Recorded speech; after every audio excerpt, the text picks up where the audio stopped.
रात के अंधेरे में जब आप सो रहे होते हैं तब बंद कमरों में कुछ जागती हुई आंखें आपके भविष्य का फैसला लिख रही होती हैं।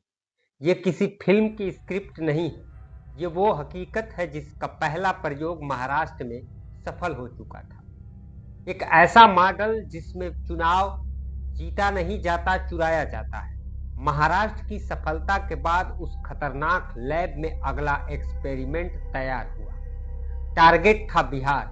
प्लान था खामोशी से वोटर वेरिफिकेशन के नाम पर लाखों गरीबों, दलितों, पिछड़ों के वोट को सिस्टम से ऐसे डिलीट कर देना जैसे वो कभी थे ही नहीं। एक परफेक्ट इलेक्टोरल हाइस्ट, यानी चुनावी डकैती की पूरी तैयारी थी।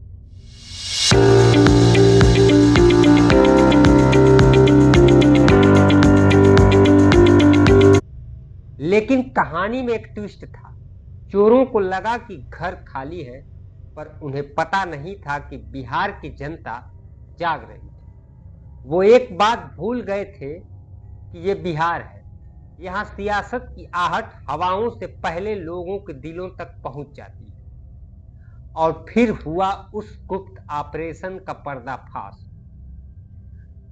विपक्ष के नेता इलेक्शन कमीशन के स्वतंत्र और निष्पक्ष दरबार में हाजिरी लगाने पहुंचे तो बाहर आकर उन्होंने जो बताया वो लोकतंत्र के लिए किसी परमाणु बम से कम नहीं। बोले, अंदर बैठे साहब तो बीजेपी और आरएसएस की भाषा बोल रहे।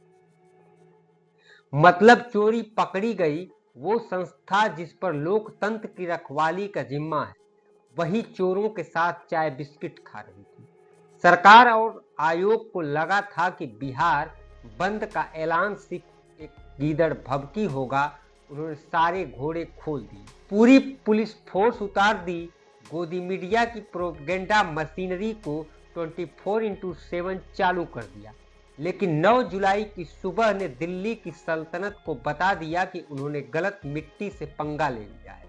श्रमजीवी विभूति से लेकर नमो भारत तक बिहार की पटरियों पर लेटकर जनता ने बता दिया कि सरकार की गाड़ी तभी चलेगी जब लोकतंत्र की गाड़ी पटरी पर रहे।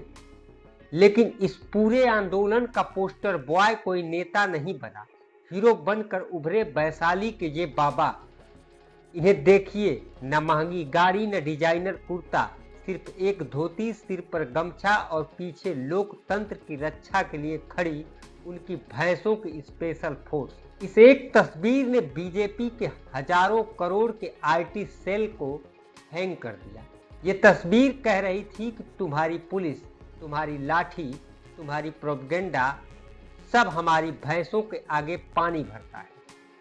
और इस महाविद्रोह का असर यह हुआ कि जो चुनाव आयोग कल तक विपक्ष को आंखें दिखा रहा था, वो अचानक संविधान का पुजारी बन रातों रात अपने सोशल मीडिया पर आर्टिकल 326 की फोटो लगाने लगा। अरे साहब, जब जनता ने सड़क पर उतरकर संविधान का पाठ पढ़ा दिया, तब आपको याद आया कि 18 साल के हर नागरिक को वोट देने का अधिकार है। वाह क्या टाइमिंग है।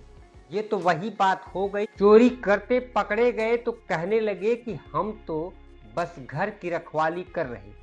राहुल गांधी जब पटना की सड़कों पर कह रहे थे कि कानून आपको नहीं छोड़ेगा, तो वो सिर्फ चुनाव आयोग को नहीं बल्कि उस पूरी व्यवस्था को चेतावनी दे रहे थे जो जनता को भेड़ बकरी समझती है।